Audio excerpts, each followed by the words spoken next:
پشتی نزیکی 3 سالان جه قوتکردنا بودجه هەرێما کوردستانی جه عالیە بەغداوە بۆ جارایەکی پەرلەمانە عراقی لێ ڕەوشە وڵاتی و پرسا موچەیە فەرمانبەرین هەرێمێ ڤەدکۆڵا داوی جار پەرلەمانە عراقی دەڕوونشتنا خۆدە گفتوگۆ دەبارەی پرسا موچەین فەرمانبەرین هەرێمای کرد سەرۆکاتیا پەرلەمانژی بریاردا لجنەیەکی بۆ لیکۆلین دوێ دەربارەیدا پێکبینە بەشەکژێ پەرلەمانتارین کوردجی لێ بەغدا دەبێژن پێدویە پەرلەمان بریارێکی وەربگرێ ji bo hikûmetê nacar bika dago mûçeyê fermanberan bişîne. We em daxwaz dikin ku biryarek derçin, biryarekî yasayî ku hikûmeta Iraqa federal îlzam bikir ku mûçê fermanbera bihênêrit ve müsteheqatê Herêma Kurdistanê ilbûcey. Ebe yani Xalid Serekîne êt esasîne divê guftugûyê de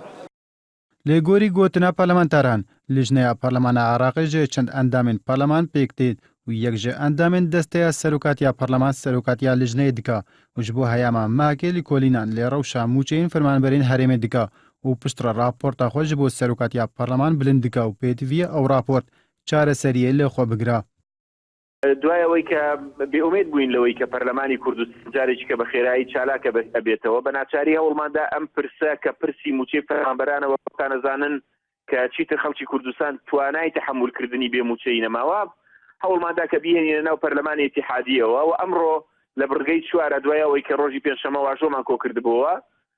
خرایە بەرنامەی کارەوە و گفتوگۆیەکی تێر و تەسەلی لەبارەوە کرد. هەروەها لیژنەدا هەیەما کارین خۆدا هەوڵە ji hevnîzîkirina hikûmeta herêmê û Bexdadê bida ji bo rêkeftin lê ser pirsa betrolê û şandina mûçeyên fermanberên herêmê ji aliyê Bexda ve bêkirin. بە گوێرەی اتفاقێکی نەوتی لە نێوان هەرێم و بەغدایە ئەو سەتا هەفتەیە جێگیر کراوە کە ئەو بڕەپارەیە نەنێراوە ئەوان پێیان وایە هەرێمی کوردستان لە سەتا بیستی نەوتی عێراق ئەفرۆشێ ئێستا ئەمە پێویستە ئەم لایەنانە هەمووی ڕوون بکرێتەوە چی بۆ پەرلەمانتاران و چی بۆ خەڵکی کوردستانش بۆ ئەوەی بە هەمومانەوە بتوانین کێشەکە بدۆزینەوە بۆ ئەوەی چارەسەری بکەین. گوتوبێژکردنا پرسا موچەین فەرمانبەرین هەرێمێ ji aliyê پەرلەمانە عراقی ve di demekê de ye